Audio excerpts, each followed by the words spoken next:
I meant my permanent address is Delta Airlines, actually. And Laura, I want to thank you for your presentation, particularly the reminder that I need to get a haircut. I'd like to try and do something different. Let's see now. I've got to do this myself, right? Okay, here it is. Okay, there we go.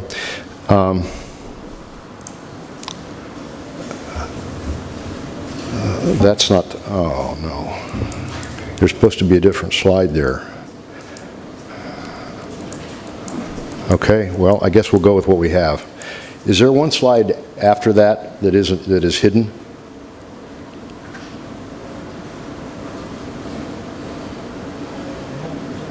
Well, let's just go. Let's go. It's too bad because I had a great picture of my granddaughter that was the first slide, right? And I don't know how it didn't get up there. I must have transferred the wrong one. Let's just go back. We'll go. I had my picture, the picture of my granddaughter there because I was thinking about the future in the industry and where we're going with this and the implications looking forward. And she's a lovely thing, and you, as granddaughters, are. Some background on myself. I'm a civil engineer, and I came into the industry midway through last century, in the early 60s. And I came to the industry, I was an undergraduate in college, right about the time the critical path schedule came into the industry. And that gave us great power to manage time, but it didn't give us the ability to manage cost, because cost was understood as productivity. And so I got involved early on in the productivity improvement movement that developed after the critical path schedule came in. And that tool gave us great power. I stayed in that. I did a lot of other things in my life, but was always living in and around issues of productivity improvement. And I made my living as a consultant working in that area for some time. And then eventually, out of that and in connection with some other people, came to this idea of lean construction. And I'm not going to speak about that much today. What was disturbing about that productivity improvement period was that sometimes we could improve the productivity of an activity and the project got worse. And this seemed like a kind of, how could that be? How could that be that we did that? And we didn't understand that for a long time. It took us, and when we finally did understand it, it was one of the keys that led us into lean construction. So for me, the transition we're in right now is a kind of tectonic shift. I think there's a huge amount of change going on in the industry. The technology is one aspect of that, and there's other things to think about. And they have to do with the strategy of how we optimize projects, and they have to do with our working relationships. They have to do with words like collaboration and teamwork and sociology and things like that. And I would like to try and offer a way to think about those changes in the time we have. I'm going to use this model a number of times and say that all projects have commercial terms, all projects have organizations, and by that I mean the authorities and communication protocols, and all projects have an operating system.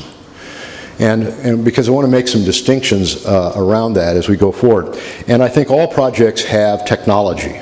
And I recently came across this term that I really like called digital project delivery. It was created by a man named Collar. I definitely got the wrong PowerPoint. This will be great.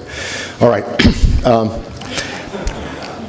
So Danny Collar came up with that idea of digital project delivery. And I want to talk a little bit first about how the ideas of production came into our industry. We go back and think about Henry Ford in manufacturing. And what Henry Ford did that was genius was he deconflicted work. And you can see that in this photograph here. By deconflicted, he organized the work so that people didn't get in each other's way. And so if you see here, you'll see that the gas tanks are coming down up there. So the people that are making gas tanks are in another place. There's a buffer, if you will, of contingency, an inventory of gas tanks there. There's some more coming up over there. They're rolled across to there and put in there so that they can feed the line. You can see he has wheels here. He has some bars there. Each thing is in its place, and so the tasks are sequential and orderly and straightforward. the focus of the Industrial Revolution was on deconflicting activities between people. And it worked. It gave us great power. Oh, man. If you think about this, the critical path schedule is a form of deconfliction. It puts things in orders, and if you can kind of think back about that line, you see that line horizontally going across there, that might be understood as the assembly line, and the other things are feeding those lines so that each one of the tasks is in an orderly way at an orderly time. But what she talked about is different. What she talked about, what you hear today, is about collaboration and teamwork and things like that. And you saw pictures of people there working up at sticky walls. And now we're at a point where we're facing a kind of synergy where the advantages go to the organizations that can bring people together and have them work effectively together in ways that they didn't work together before. And so you find different trades meeting together, you find the ideas that are going, and BIM provides this platform for the conversations that are necessary for those things to happen. But the choice now is about how we optimize projects. Ford said, optimize it by deconfliction. I think today we're learning how to optimize project by synergy. How do we bring synergy together? How do we bring together the trades who know about their work with the schedulers, with the designers, to begin to think about how we can build this thing more quickly, more safely, those kinds of things that face us every day.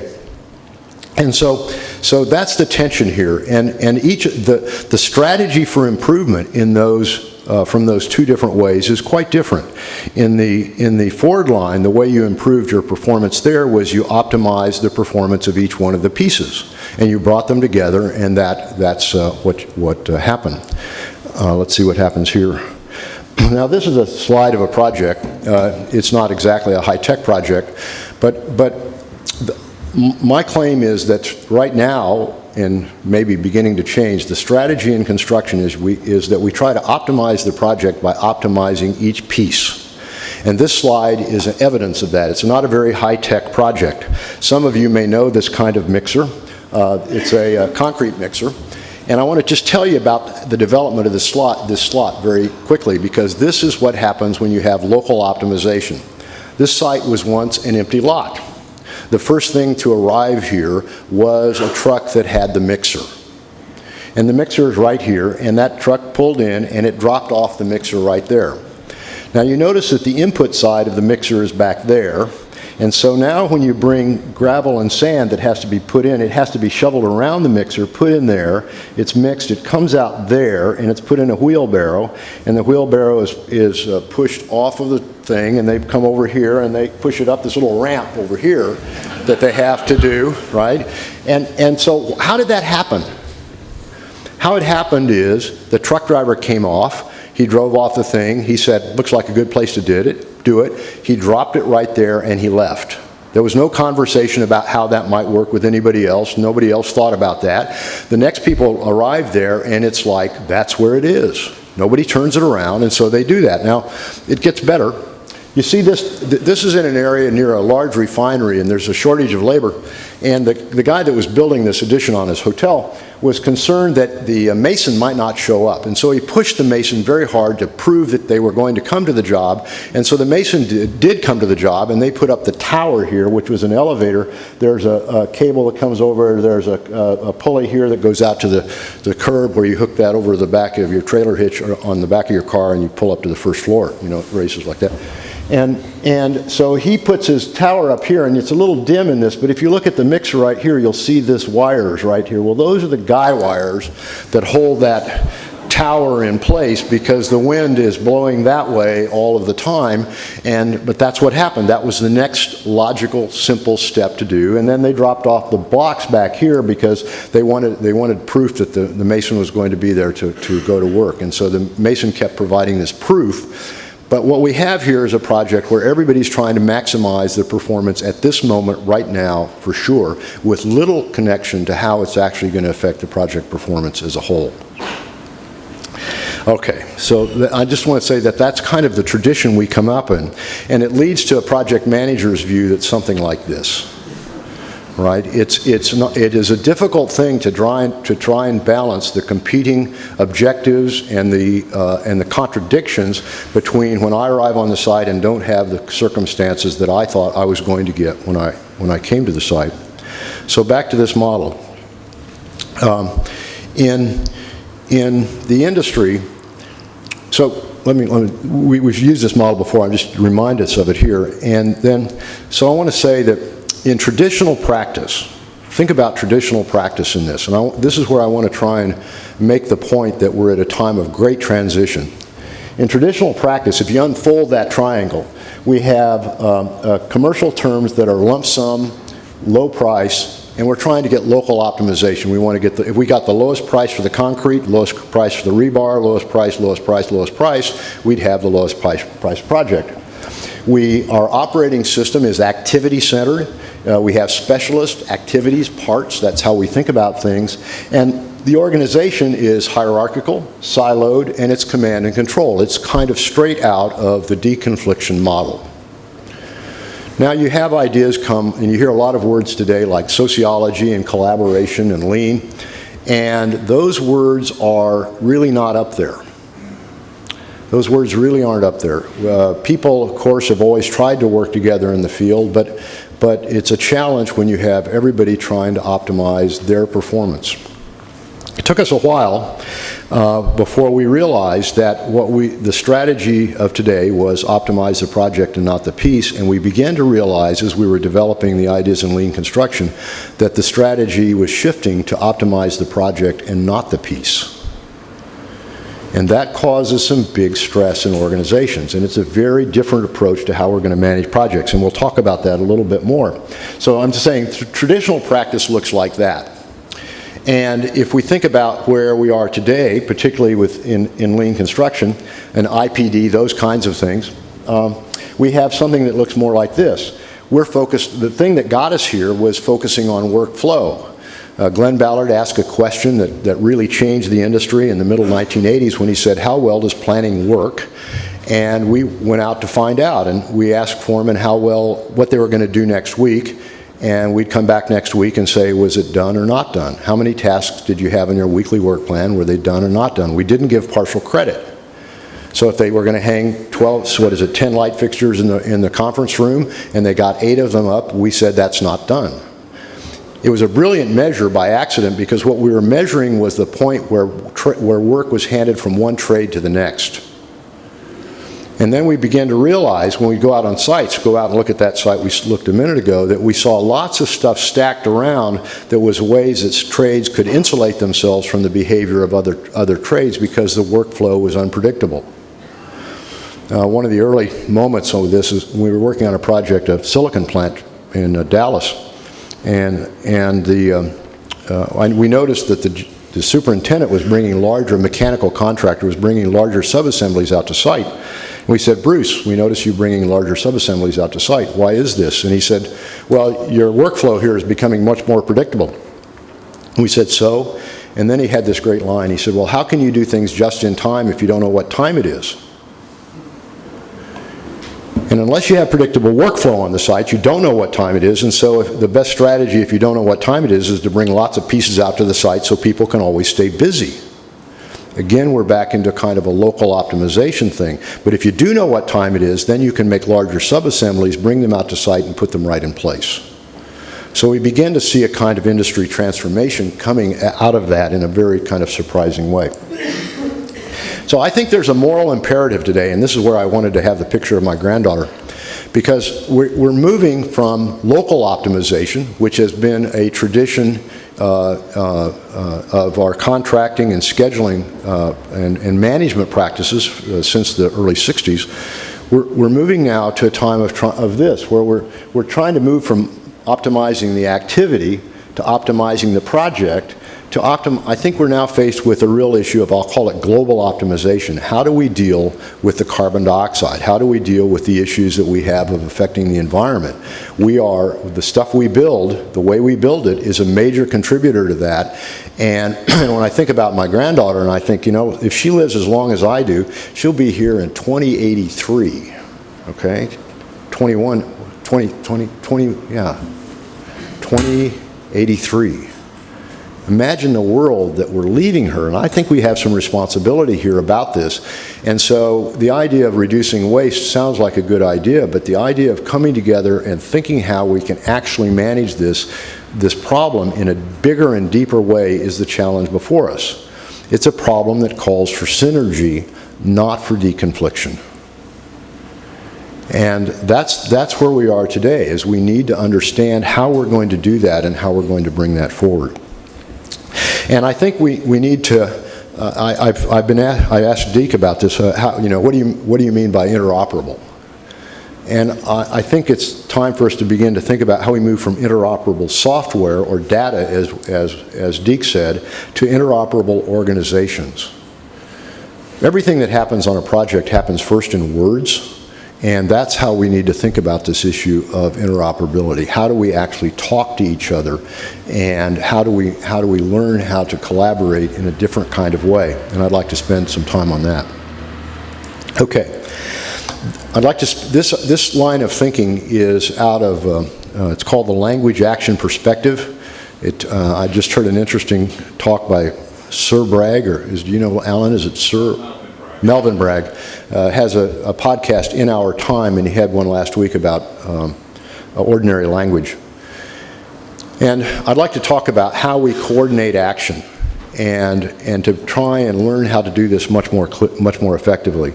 Let's say there's always think about a project, there's always a customer and there's always a performer.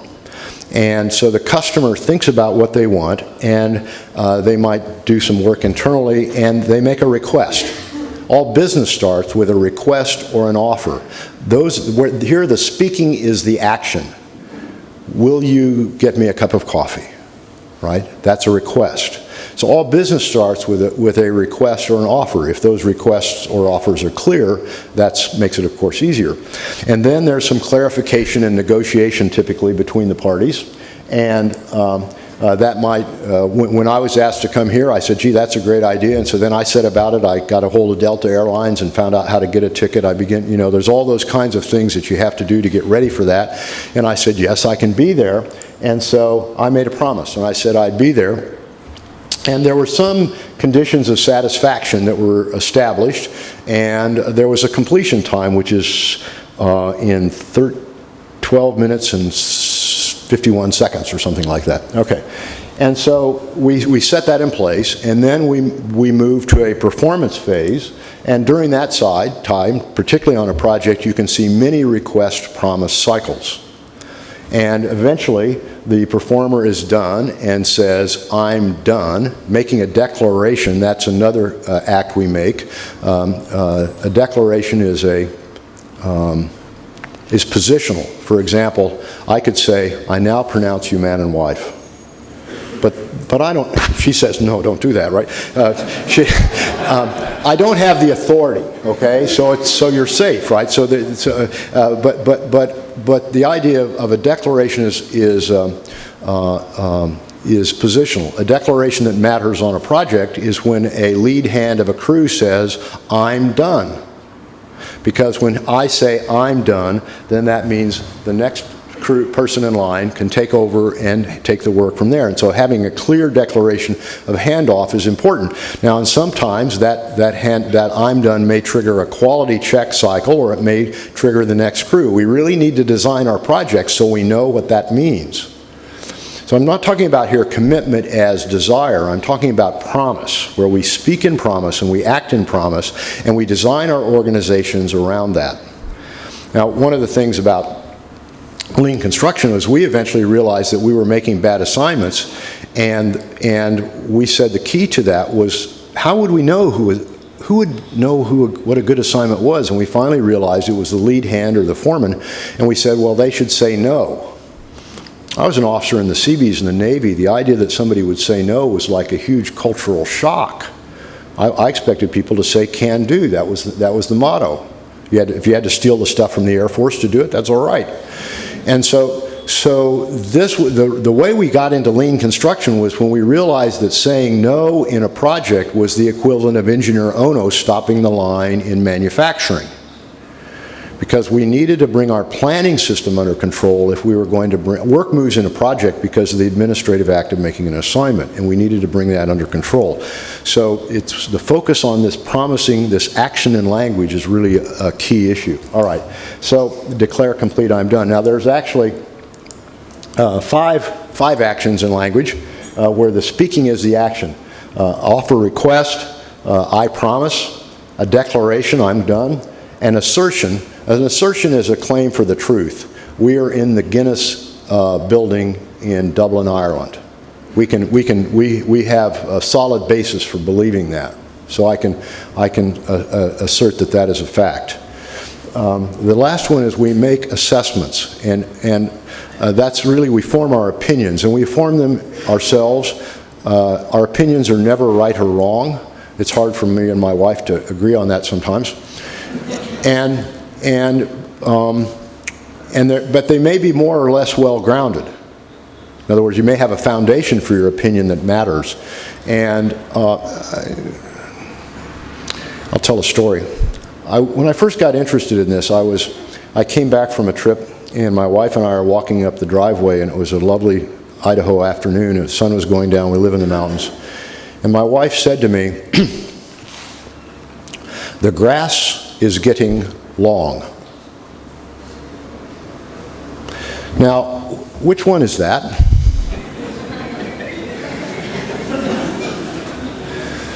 And so I said, because I'm trying to learn, the key here is learning to listen, right? To listen for these actions. And I said, are you making a request? And she said, no, I'm making an observation. What do you think, what's your view of what she's trying to tell me? Mow the grass, right? But she wasn't clean about that, right? And I'm just trying to play this out, and I'm trying to learn how to listen to do this. And I said, okay. She said, I'm making an observation. I said, well, you could have observed that the sky is blue and the mountains are brown and the sun is going down. Of all the things you might observe, why did you observe that the grass was getting long? And she said, I like the grass long. Oh. Now, you can hear in that story, if I hadn't done that, I'd have got up at dawn the next morning and mowed the lawn, right? And there would be some wonder in the relationship. And so learning to listen for these actions in language, I think, is really a key issue when we're going to synergy, because we have to have people who can get together and form their opinions, strong as they might be, have good foundations for them, and as Laura says, get in the room and have those conversations and that difficulty that comes with it. It is difficult. We're strong people with disciplines that we treasure that we have to watch out for. And so this is one of the keys to moving towards synergy in the industry, is learning how to make requests and offers and be clean about those and understand them. To say, I'll try, I'll get on it, those kinds of things, you'll hear people speaking about it in ways that sound like they're making a promise, but they're not. My favorite is, I'll say, are you going to do it next week? And he says, it's on the schedule. So we began to understand in the last planner system that planning was promising.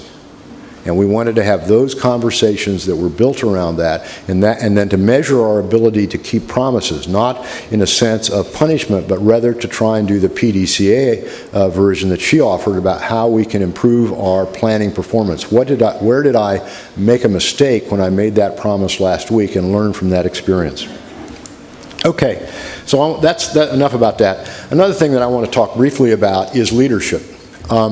There's a great book by Robert Kydell called Game Plans, and he says that there are three sports: American football, basketball or soccer or rugby, as I'd actually scratched out on the one, but I got the wrong slide, and there's baseball, and each one of those games is distinguished by their ends and means relationship. Football, American football, is sequential, game plan, stick on your game plan, get the other guy off. Soccer, rugby are games of managing the flow. How you play together really matters. People are interdependent. You score by momentary overlaps. Coaching, communication, conversation, listening skills really matter in those kinds of games. And then baseball is an autonomy game where people are independent. And in our industry, with the CPM schedule and the command and control, has basically acted like projects are like this. But we know in these fluid times, and particularly when we're thinking about synergy and working together, that we're up here in this kind of area, and our coaching and our leadership is different in that area than it is down here. Now, what we want, of course, on our teams is we want to have stars, like in great baseball players or great characters and stars, and so organizations probably want to be more over like this, but our history and background is over here like this with our strategies built out of that era of deconfliction. So one of the tools for getting to synergy is learning how to talk better. The other one is to think about the structure of leadership. What game are we playing right now, and what kind of leadership do we need to bring on the ground to maximize the performance right there, right now? And this is the idea of trying to just think about where leadership is on that chart. Yeah, okay. The challenge, there's another idea then that I'd come to in working on this. When in traditional project management, we believe that people are motivated primarily by their economic benefits of I'm working for a contractor who has a low price, and if I can maximize the money we make here, then I'm doing a good job for my company. If I can maximize the income I create for my company, I'm doing a good job. And we know how to do that. We know how to follow that. We believe in the kind of the economic man theory. But when you get to integrated teams, when you get together with people that are from different organizations and they're brought together and they're trying to solve that problem at that time, the sense of economic motivation actually isn't the most powerful thing. Great work by Sam Bowles, B-O-W-L-E-S. And Bowles says that he was asked by Martin Luther King early in the 60s to find out if humans had a sense of equity and fairness. Think about it. If you're going to have a civil rights movement, you've got to have some people that have a sense of equity and fairness in the society.